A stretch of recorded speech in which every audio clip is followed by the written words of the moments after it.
Dear students, good morning. How are you now? Okay. Are you all fine? Perhaps. चलिए हम start करते हैं। आज आपका यूपी टेट 2022 का दूसरा भाग, जिसमें हम फिर आपके लिए 6 क्वेश्चंस लेके आए हैं। पहले वाले भाग में भी हमने आपको 6 क्वेश्चंस करवाए थे स्टूडेंट्स, ठीक है।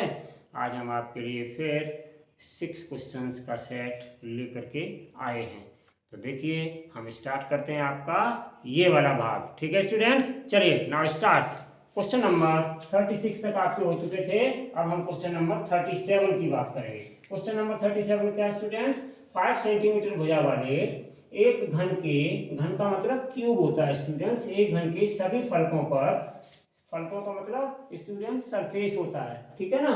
फलकों पर रंग लगाया जाता है, उनको हम सब पर कलर्ड कर देते हैं, ठीक है ना। पूरे पर, सारे सरफेस पर। कितने सरफेस होते हैं घन में? क्यूब में 6 सरफेसेस होते हैं, 6 फलक होते हैं, और सभी पे हमने कलर लगा दिया, ठीक है, सभी सरफेसेस पर। यदि इसे 1 सेंटीमीटर क्यूब वाले घनों में काटा जाता है, हम इनको 1 सेंटीमीटर क्यूब वाले घनों में काटते हैं, तो 1 सेंटीमीटर क्यूब वाले कितने घनों में केवल एक ही फलक पर रंग होगा?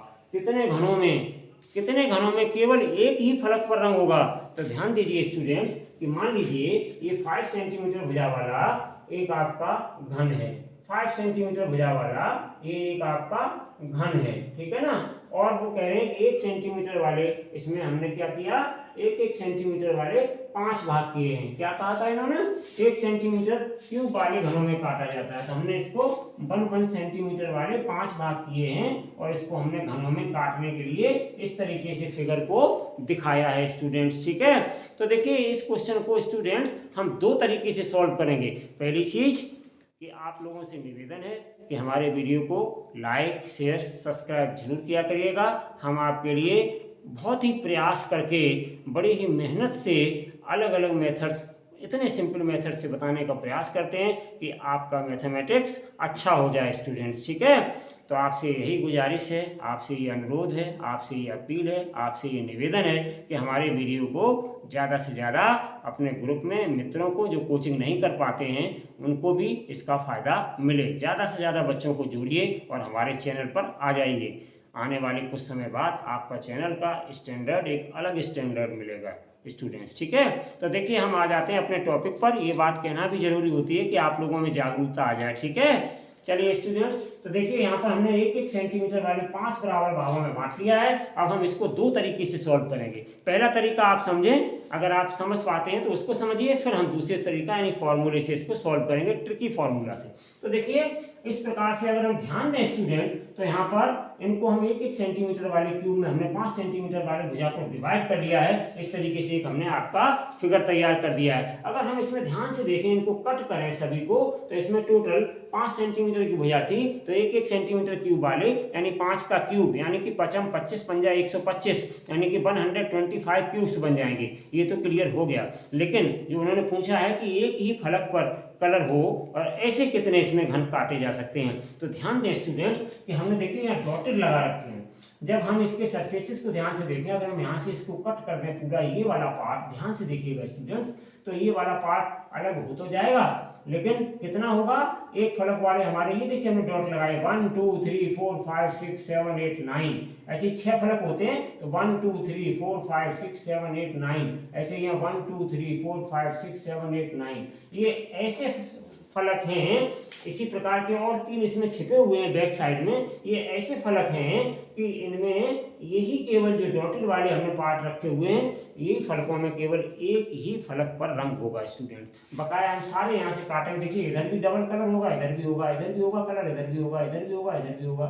ये सब एक क्यूब पर डबल कलर वाले, ऐसे उधर एक छिपा हुआ है, ये सब डबल कलर वाले स्टूडेंट्स हैं, ये सारे फलक। ध्यान दीजिए मैं क्या कह रहा हूँ, ठीक है ना स्टूडेंट्स।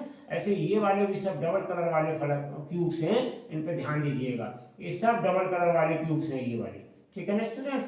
तो केवल मेरे पास ऊपर का हम पूरा प्लेट उड़ाएं, इस साइड का उड़ाएं, इस साइड का उड़ाएं, और ऐसे तो हमारे पास ये बीच वाले केवल ये इतने बचेंगे, जिनमें सब में स्टूडेंट्स केवल और केवल एक ही फलक पर कलर होगा। यानी कि हमारे पास कुल फलक कितने होते हैं क्यूब्स में? इस क्यूब्स में पूरे में कुल फलक कितने होते हैं स्टूडेंट? 6 फलक होते हैं, ठीक है ना। और 6 फलक, एक फलक पर 9 बचेंगे, एक फलक पर कलर वाले क्यूब्स, ठीक है ना।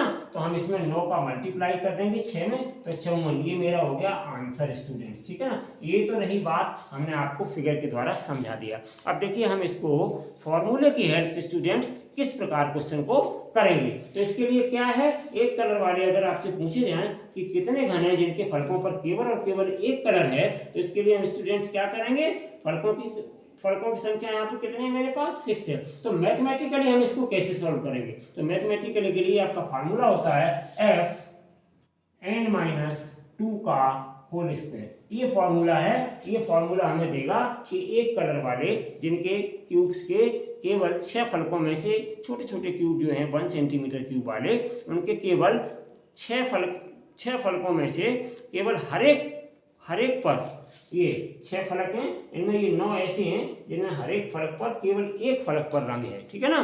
तो हम इस फॉर्मूले की हेल्प से निकालेंगे कि वो कितने 1 सेंटीमीटर वॉल्यूम वाले या आयतन वाले क्यूब्स हैं जिनमें हर फलक पर 6 फलकों में से हर एक फलक पर केवल रंग है। तो वो इस फॉर्मूले को हम यूज करेंगे, तो ये क्या हो जाएगा, f क्या कहलाता है यहाँ पर? फलकों की संख्या, और फलक हमारे पास कितने हैं? 6। और यहाँ पे n क्या कहलाएगा? n कहलाएगा कि हमने इसको कितने भागों में बांटा है? 5 भागों में बांटा है। तो इसका मतलब n क्या है? ये आपकी डायमेंशंस भुजा तो थी, लेकिन हमने इसको 5 बराबर भागों में डिवाइड कर दिया है, तो n की वैल्यू हो गई 5। तो इसलिए हम यहाँ पे 5 रखेंगे और -2 स्टूडेंट्स और इसका होल स्क्वायर। इसको सॉल्व करेंगे तो 6, और 5 में से 2 गया स्टूडेंट्स तो 3 रह गया, इसका 5 में से 2 गया 3 रह गया, और इस 3 का हमने कर दिया स्क्वायर। तो देखिए 6 इंटू और 3 का स्क्वायर हो गया 9, तो ये हो गया 54।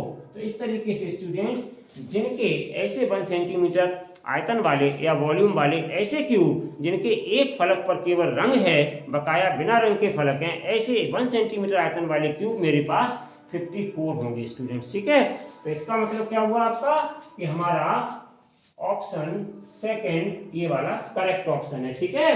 तो ये आपका हुआ इस क्वेश्चन का आंसर। मैंने 2 तरीके से आपको बताया, एक फॉर्मूले की हेल्प से और दूसरा हमने फिगर बना करके। चलिए अब स्टूडेंट्स हम आते हैं एक दूसरे क्वेश्चन पर, क्वेश्चन नंबर 38।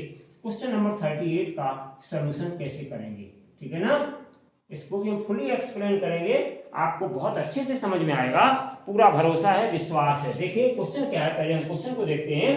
पंचभुज के अंत्य कोणों का योग होगा। पंचभुज को छात्रों, विद्यार्थियों, हम हिंदी में पंचभुज कहते हैं और अंग्रेजी में पेंटागन कहते हैं, ठीक है ना। पेंटा का मतलब होता है 5 से, और पंचभुज, पंच माने 5 भुजाओं वाला। तो बाउंडेड फिगर है ये, चारों तरफ से बाउंडेड फिगर है, तो हमने एक पंचभुज यहाँ पर या पेंटागन ABCDE बना लिया स्टूडेंट, ठीक है ना। तो देखिए हम देसी जुगाड़ जिसको कहते हैं, देसी जुगाड़ से हम इसका आंसर बहुत ही सिंपल तरीके से दे सकते हैं। स्टूडेंट्स आपने पढ़ा होगा कि एक त्रिभुज के तीनों अंतः कोणों का योगफल 180 डिग्री होता है, मतलब 180 अंश होता है। तो यहाँ पे देखिए, यहाँ पे हमने क्या किया, इनके डायगोनल्स को मिला दिया हमने और इसे 3 भागों में बांट दिया। तो एक त्रिभुज ये बन रहा है, दूसरा त्रिभुज ये बन रहा है और तीसरा त्रिभुज ये बन रहा है। अगर आप फॉर्मूला भूल जाते हैं स्टूडेंट्स, तो आप सीधा ऐसे फिगर बना करके, और 10 सेकंड लगेंगे मुश्किल से आंसर निकालने में, तो आप आंसर को निकाल सकते हैं। तो देखिए पूरे पंचभुज के अंतः कोणों का योग निकालने के लिए हम इन तीनों त्रिभुज के अंतः कोणों के योगफल को जोड़ देंगे। एक त्रिभुज के अंतः कोणों का योगफल होता है 180 डिग्री, तो 3 त्रिभुज के अंतः कोणों का योगफल कितना हो जाएगा?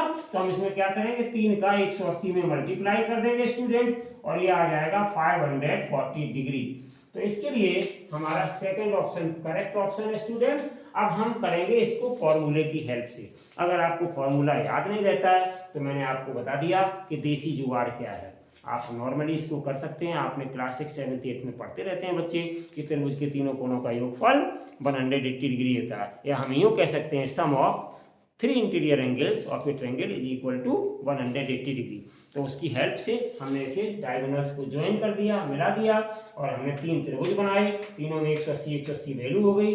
इसका मतलब 180 में 3 का मल्टीप्लाई कर दिया, 540 डिग्री आ गया।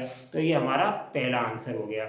अब हम फॉर्मूले की हेल्प से इसका आंसर कैसे निकालेंगे स्टूडेंट्स? तो ध्यान दीजिए, ये हमारा एक पेंटागन है और पेंटागन में स्टूडेंट्स क्या होता है, हमारे पास कितनी साइड होती हैं, ये रेगुलर पेंटागन हो चाहे इरेगुलर पेंटागन हो, मतलब सम पंचभुज हो या विषम पंचभुज हो, कोणों के लिए इससे कोई फर्क नहीं पड़ता है, चाहे ये अलग अलग हो और चाहे ये इक्वल हो स्टूडेंट्स, इनसे कोई फर्क नहीं पड़ता है। ठीक है ना, समझ गए बात हमारी। तो देखो ये सब मान लो तुम अलग अलग हैं या सब बराबर हो, उससे कोई फर्क नहीं पड़ता है। ठीक है ना स्टूडेंट, तो हम यहाँ पे क्या करेंगे, 5 भुजाओं वाला है ये, तो हम 5 भुजाओं का मतलब हो गया स्टूडेंट्स n की वैल्यू 5। अब हम फॉर्मूले से करने जा रहे हैं, तो ये 5 भुजाएं हैं पेंटागन की, तो n की वैल्यू 5 हो गई, 5 भुजाओं वाला है। ठीक है ना, अब हमारे पास फॉर्मूला पंचभुज के अंतःकोणों के योग का फॉर्मूला क्या होता है, पंचभुज के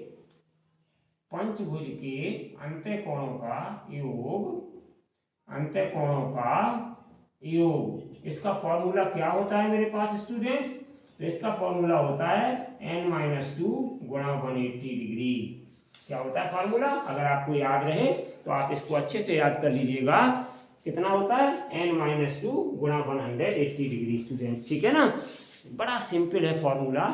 अगर आप थोड़ा सा कोई भी आपके पास गन हो, मतलब पेंटागन हो, तो आप इसको लगा सकते हैं। फॉर एग्जाम्पल अगर आपके पास ट्रायंगल है स्टूडेंट्स और वो ये पूछ लें कि ट्रायंगल के तीनों अंतःकोणों का योगफल कितना होता है, अगर आप भूल गए हैं बेसिक कॉन्सेप्ट, तो आप क्या करेंगे, त्रिभुज की भुजाएं होती हैं 3, तो यहाँ n की जगह 3 रख देना और उसमें से 2 घटा देना, 1 बचेगा, 180 में मल्टीप्लाई कर देना तो 180 आ जाएगा। इसका मतलब त्रिभुज के तीनों कोणों का योगफल 180 अंश होता है। अगर आपसे वर्ग हो, चाहे आयत हो, चाहे आपका काइट शेप क्वाड्रिलेटरल हो, पतंगाकार जिसको बोलते हैं, पतंग के आकार का चतुर्भुज हो, तो चतुर्भुज की जब हम बात करेंगे तो कोई भी चतुर्भुज हो छात्रों, चतुर्भुज में 4 भुजाएं होती हैं।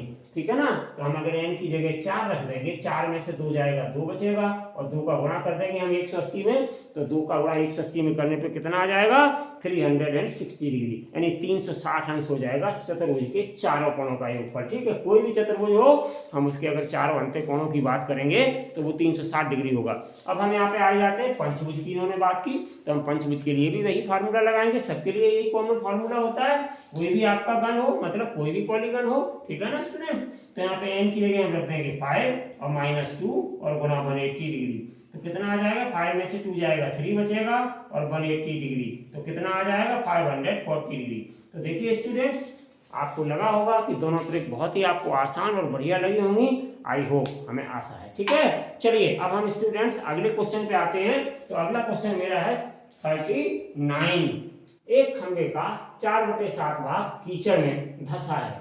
धंसा है का मतलब जानते स्टूडेंट, अंदर की ओर गड़ा है, धंसा है। ठीक है ना, 4/7 भाग धंसा हुआ है, अंदर की ओर गड़ा हुआ है। जब धंसे हुए भाग का 1/3 भाग बाहर खींचा जाता है, जो भाग अंदर जमीन में गड़ा हुआ है उसका 1/3 भाग जब हम ऊपर की ओर खींच लेते हैं, तो क्या पाया गया कि 8 मीटर माप का खंबा अभी भी कीचड़ में है। यानी कि अभी भी जब मेजरमेंट किया तो पता चला पूरे लट्ठे की जो भी लंबाई थी उसमें से 8 मीटर 1/3 भाग बाहर खींचने के बावजूद भी 8 मीटर अभी भी खंबा वो जमीन के अंदर गड़ा हुआ पाया गया। ठीक है ना, तो पाया गया कि 8 मीटर का खंबा अभी भी कीचड़ में है।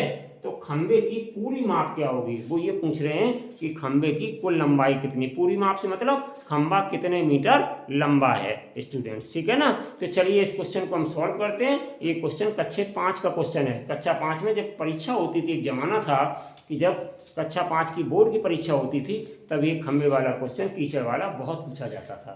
और ये वही क्वेश्चन है जो आज आपसे यूपी टेट में पूछा गया है स्टूडेंट्स। चलिए हम इसको सॉल्व करते हैं थोड़ा सा। तो देखिए कैसे सॉल्व करेंगे इसको हम, ये भी बहुत सिंपल है, थोड़ा सा ध्यान देना पड़ेगा आपको और ये बहुत आसानी से सॉल्व हो जाएगा। तो क्वेश्चन नंबर हम 39 की बात करेंगे।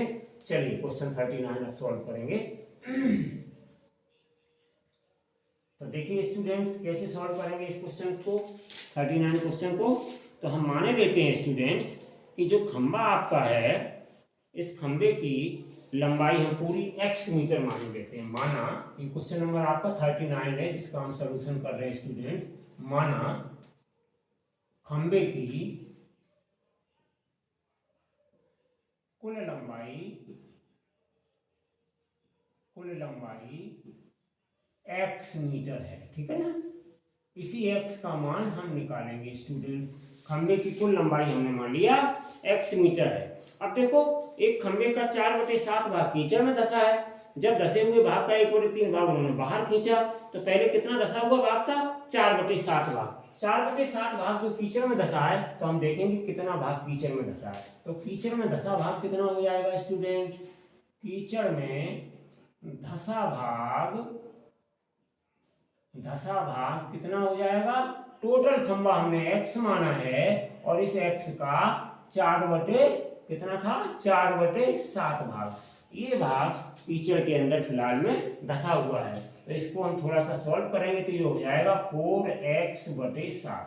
ठीक है ना स्टूडेंट्स, इतना भाग कीचड़ में धसा हुआ है। लेकिन इतना ही नहीं, आगे वो और कह रहे हैं कि जब धसे हुए भाग का 1/3 भाग बाहर खींचा जाता है, इस धसा हुआ भाग मेरा कितना निकला, 4x/7। वो कहते हैं इस धसे हुए भाग का 1/3 भाग जब कीचड़ से बाहर खींचा जाता है तो पहले हम क्या निकालेंगे कि 1/3 भाग धसे हुए भाग का है कितना। ठीक है ना, तो धसे हुए भाग का 1/3 भाग कितना हो जाएगा, धसे भाग का 1/3 भाग कितना हो जाएगा, धसा हुआ भाग है मेरा ये कीचड़ में, धसा हुआ भाग है 4x/7 और इसका 1/3, तो ये कितना हो जाएगा स्टूडेंट, 4x का 1 में मल्टीप्लाई करेंगे 4x और 7 का 3 में करेंगे 21, तो 4x/21 मीटर ये हमारा धसा हुआ भाग हो गया, 1/3 भाग, धसे भाग का 1/3 भाग ये हमारा हो गया।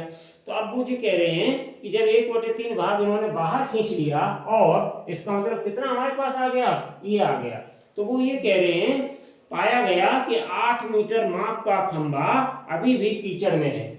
लिखा है ना, 8 मीटर माप का खंबा अभी भी कीचड़ में है। इसका मतलब क्या हुआ कि जो आपका ये आया है भाग, कितना आया ये मेरे पास 4x का इतना, तो हमारे पास ये देखेंगे पहले कि बचा हुआ जो भाग है जो 8 मीटर के बराबर है वो भाग कितना है। ये तो मेरा धसा हुआ भाग आ गया, 1/3 वाला धसा हुआ भाग। ठीक है ना, तो शेष भाग जो उसके अंदर है जिसकी माप 8 मीटर बताई जा रही है वो भाग मेरे पास कितना है। तो पहले हम उस भाग को निकालेंगे फ्रैक्शन में कि कितना आ रहा है, उसके बाद हम इसको सॉल्व कर लेंगे। ठीक है ना, तो ये वाला मेरा भाग था टोटल धसा हुआ, इसमें से 1/3 खींचा तो वो भाग ये आ गया, तो इसमें से हम ये भाग माइनस कर देंगे और वो भाग कितना आ रहा है, 8 मीटर के बराबर पाया गया। तो देखो अकॉर्डिंग टू क्वेश्चन हमें क्या मिल जाएगा, 4x/7 और -4x/21 और ये इक्वल टू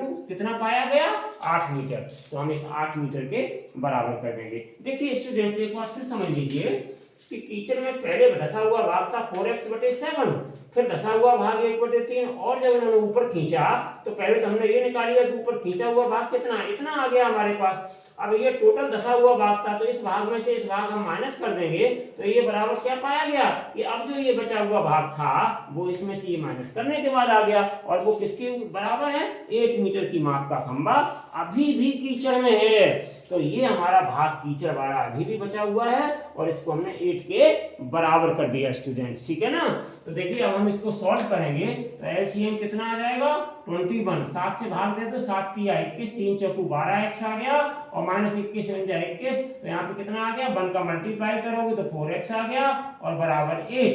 तो यहाँ पे ध्यान से देखो स्टूडेंट्स, 12x में से 4x माइनस करेंगे तो 8x बचेगा और अपॉन 21 बराबर 8, तो ये 8 से 8 कट जाएगा स्टूडेंट्स, तो कितना आ जाएगा, x/21 बराबर 1/1, क्रॉस मल्टीप्लाई कर दीजिए, तिरछा गुणा, तो x में 1 का गुणा करेंगे x आ जाएगा, 21 का 1 में गुणा करेंगे 21 आ जाएगा। तो देखिए स्टूडेंट्स कितनी आसानी से ये क्वेश्चन कक्षा 5 में एक जमाने में बोर्ड परीक्षा में पूछा जाता था तो इस क्वेश्चन से घबराते थे, इसको खंबे वाला प्रश्न कहते थे, इससे घबराते थे। देखिए कितने इजीली तौर पे ये निकल आए, लेकिन आपको एग्जाम में थोड़ा फास्ट स्पीड से करना पड़ेगा। हमने आपको समझाया है तो समझाने की वजह से हम थोड़ा धीरे इसको सॉल्व करते हैं कि आपको समझ में आ जाए कि क्या क्वेश्चन था। तो देखिए 21 मीटर आ गया। अब हम जरा चलते हैं ऑप्शन की ओर। 21 मीटर का मतलब ये हमारा पार्ट 1 करेक्ट हो गया स्टूडेंट्स। ठीक है ना, अब हम थोड़ा सा 1 मिनट का ब्रेक करेंगे, उसके बाद हम आपको अगले क्वेश्चन को बताएंगे स्टूडेंट। थोड़ा सा पानी पी लूं मैं।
चलिए ठीक है स्टूडेंट्स, अब हम आते हैं, थोड़ा सा ब्रेक ले लिया 30 सेकेंड का लगभग, थोड़ा सा बोलते बोलते कंटिन्यूसली। चलिए स्टूडेंट्स, अब हम आते हैं नेक्स्ट क्वेश्चन नंबर 40 पर।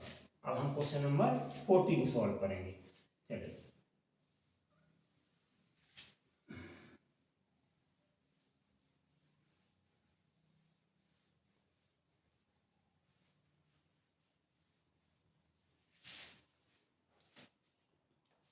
देखिए क्वेश्चन नंबर 40।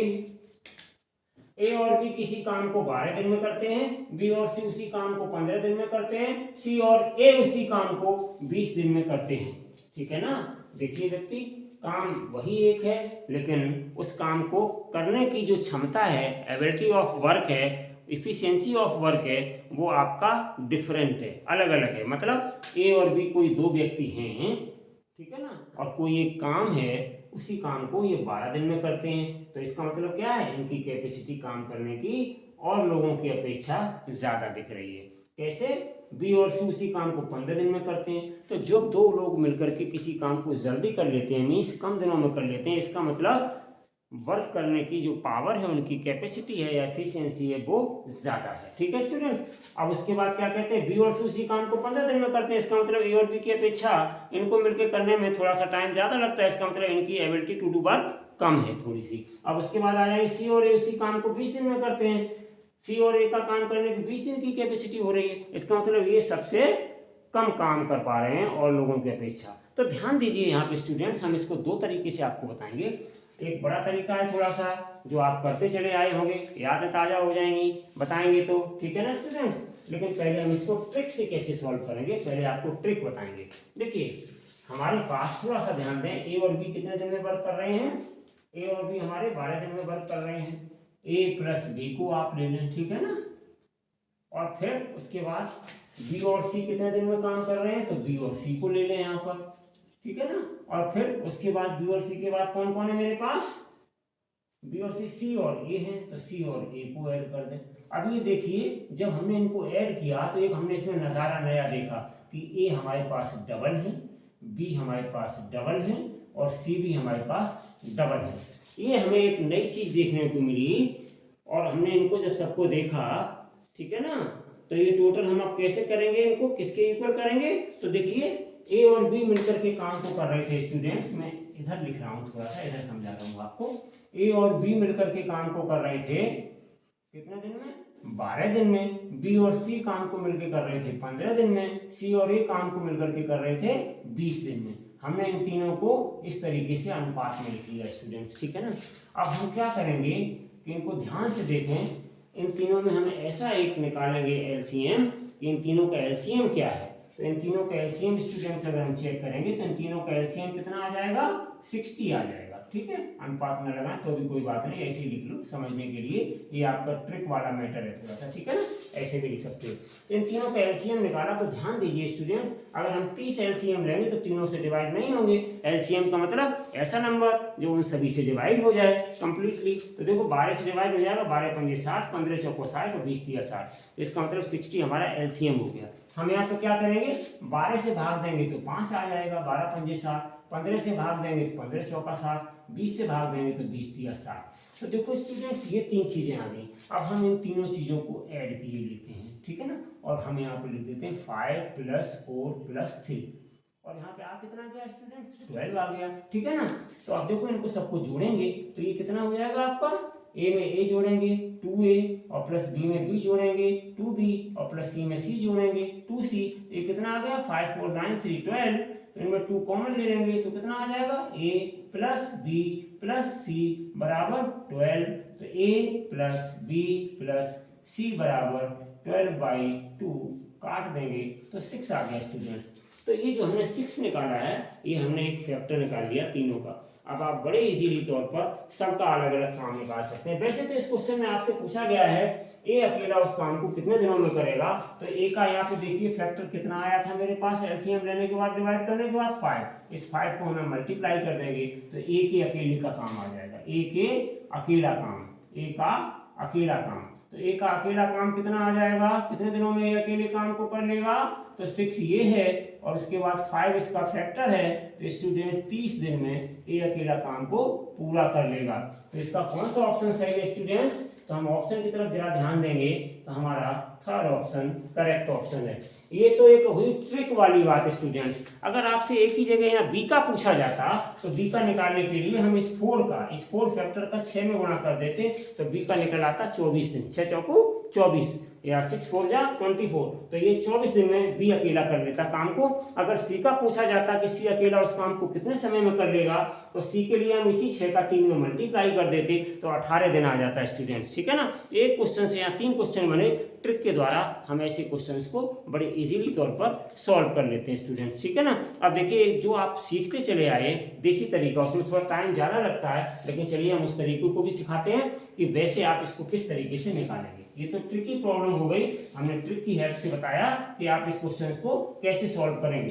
अब हम आपको बताएंगे इसका दूसरा तरीका, ठीक है ना स्टूडेंट्स। दूसरा तरीका मेरे पास क्या है, ए और बी मिलकर एक काम को 12 दिन में करते हैं तो एक दिन का काम कितना हो जाएगा स्टूडेंट्स? एक दिन का काम कितना हो जाएगा?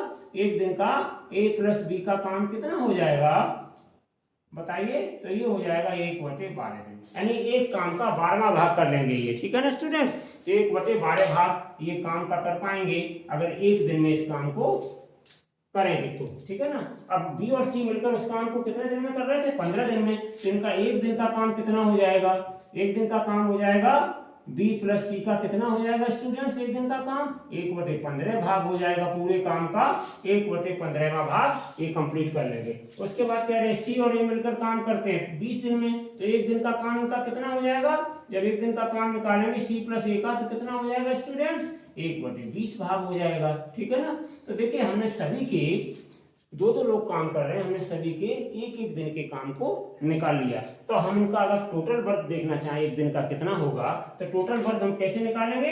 पहले ए प्लस बी हमने ले लिया, फिर बी प्लस सी हमने ले लिया, फिर सी प्लस ए ले लिया, तीनों को जोड़ दिया और इन तीनों का एक दिन का काम हम निकालेंगे। तो एक दिन का काम कितना हो जाएगा इन तीनों का?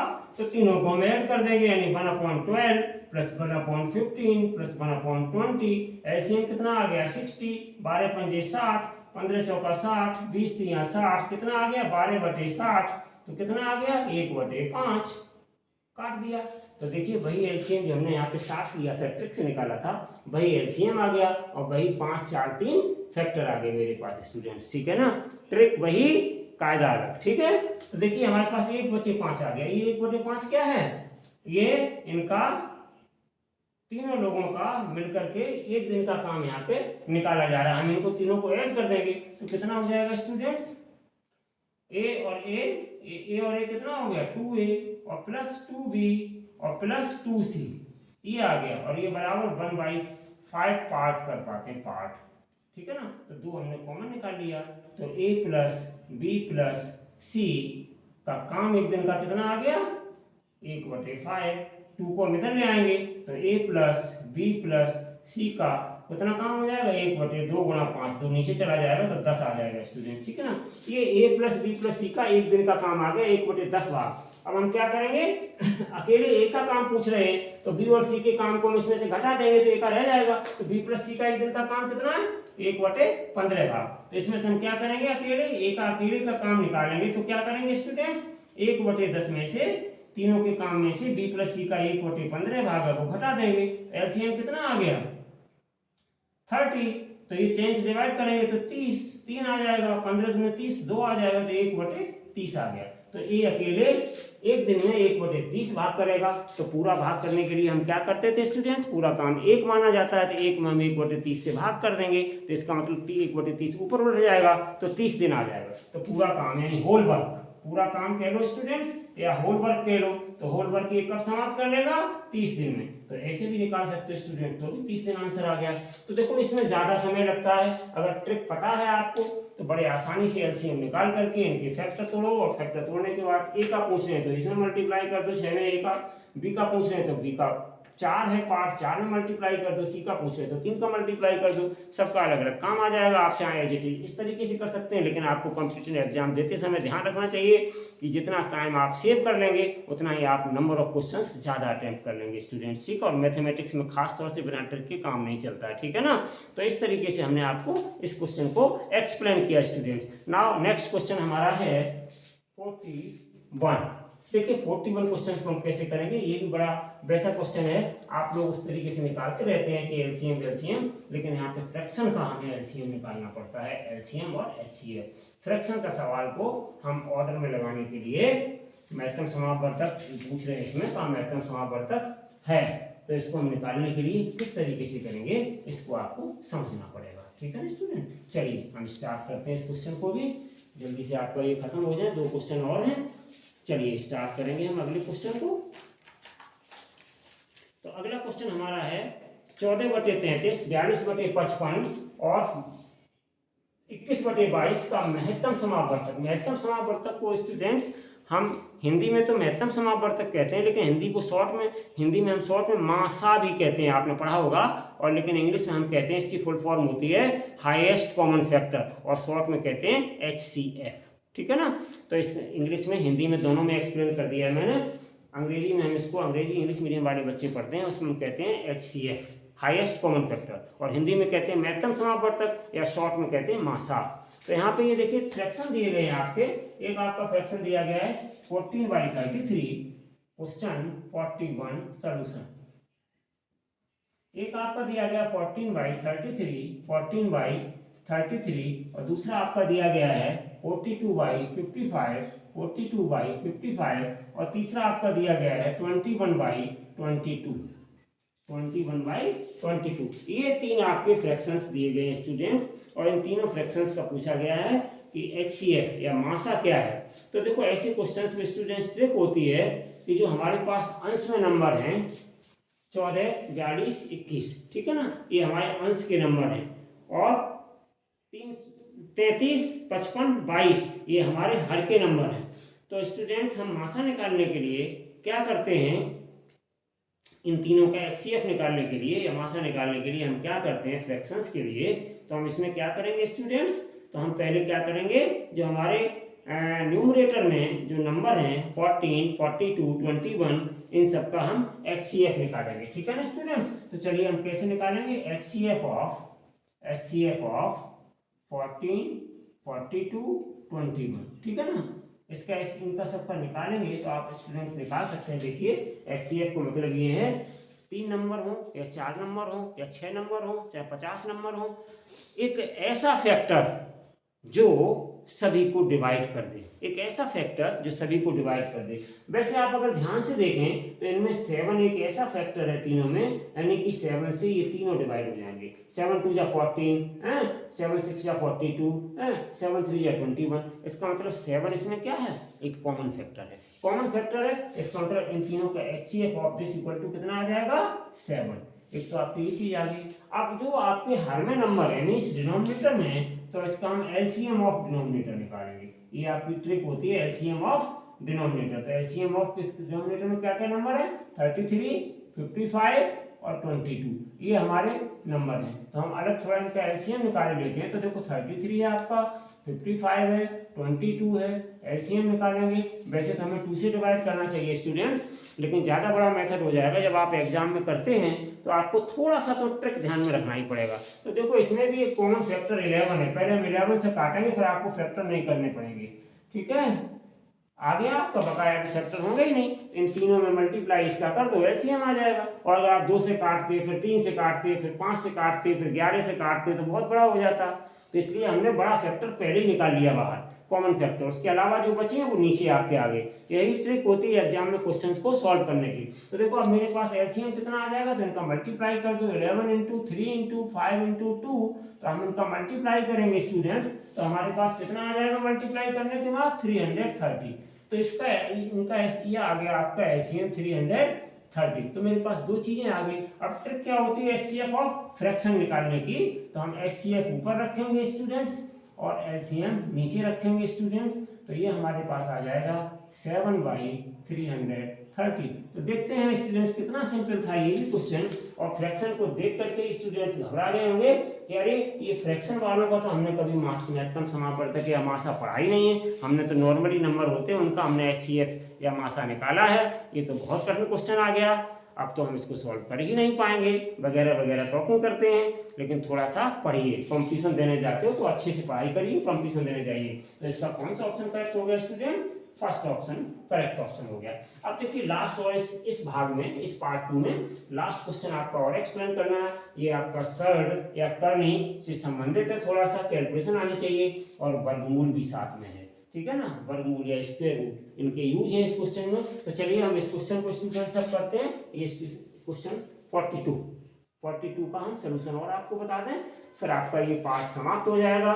उसके बाद हम अगले पार्ट 3 में 6 क्वेश्चंस फिर लेके आएंगे स्टूडेंट्स, ठीक है। चलिए तो क्वेश्चन नंबर 42 का सोल्यूशन हम करने जा रहे हैं आपके लिए। तो क्वेश्चन नंबर 42 क्या है? 7 + 2 √10, 7 + 2 √10 का वर्गमूल है। 4 ऑप्शंस आपको दिए गए हैं, तो पहले हम इसको सॉल्व करेंगे। सॉल्व करने के बाद फिर हम देखेंगे कि इनका कौन सा ऑप्शन करेक्ट ऑप्शन है। तो देखिए मेरे पास नंबर तो स्टूडेंट्स ये दिया गया है 7 + 2 √10, और ध्यान दीजिए स्टूडेंट्स 7 + 2 √10 है, आगे क्या लिखा है बस यहीं पे आप धोखा मत खाइए। 7 + 2 √10 का वर्गमूल, तो देखिए ये नंबर तो स्टूडेंट्स हमने लिख लिया है, अब इसके बाद इसका वर्गमूल और कह रहे हैं तो हमने ऊपर वर्गमूल लगा दिया, ठीक है ना। यहीं आप भूल जाते हैं, आप क्या सोचते हैं कि इसका वर्गमूल तो लगा ही हुआ है, और फिर का वर्गमूल पूछे तो हम इसका वर्गमूल निकालें, और √10 देख करके वहीं पे एकदम से अटक पड़ते हैं कि इसका हम रूट कैसे निकालें। तो इसके रूट की बात कर रहे हैं स्टूडेंट्स, ठीक है ना। तो हमने इसका वर्गमूल निकालने के लिए हमने पूरे पे रूट लगा दिया। अब थोड़ा ध्यान दो स्टूडेंट्स, हम इसको ऐसे लिख देंगे, रूट का मतलब होता है, ध्यान दीजिए 7 + 2 √10 की पावर 1/2। जब हम रूट हटाते हैं तो उसके ऊपर 1/2 मानी जाती है, आपने पढ़ी होगी छोटी क्लास में, छोटी सी मतलब जूनियर क्लासेस में, जब हम रूट हटाते हैं तो ऊपर पावर 1/2 आ जाती है स्टूडेंट्स, ठीक है ना। अब देखिए थोड़ा सा हम इसको और सॉल्व करेंगे। अब यहाँ पे आपको थोड़ी सी ब्रेन की जरूरत है। इस 7 को हम तोड़ देंगे स्टूडेंट्स 5 + 2 में, लिख सकते हैं ना 7 बराबर क्या होता है 5 + 2, तो हमने 7 की जगह पर 5 + 2 लिख दिया, और ये हमने एज इट इज रखा 2 √10, ठीक है ना, और इसकी पावर 1/2 लगा दी हमने स्टूडेंट्स, ठीक है ना। अब थोड़ा हम इसको बनाएंगे, ठीक है ना, कैसे बनाएंगे तो देखो ये अपने आप बन जाएगा स्टूडेंट्स। इसको हमने क्या किया, ये 5 है ना, इसको हमने √5 का स्क्वायर लिख दिया, प्लस ये 2 है ना, इसको √2 का स्क्वायर लिख दिया, प्लस ये 2 हमने वैसा ही रख दिया, और इनटू ये जो है √10। तो देखो स्टूडेंट्स हम इसको ध्यान बाद में देंगे, हम इन्हीं की हेल्प से बनाएंगे 2ab। फॉर्मूला क्या होता है, फॉर्मूला ये होता है, देखिए ध्यान से, a + b का होल स्क्वायर बराबर a² + b² + 2ab, ठीक है ना।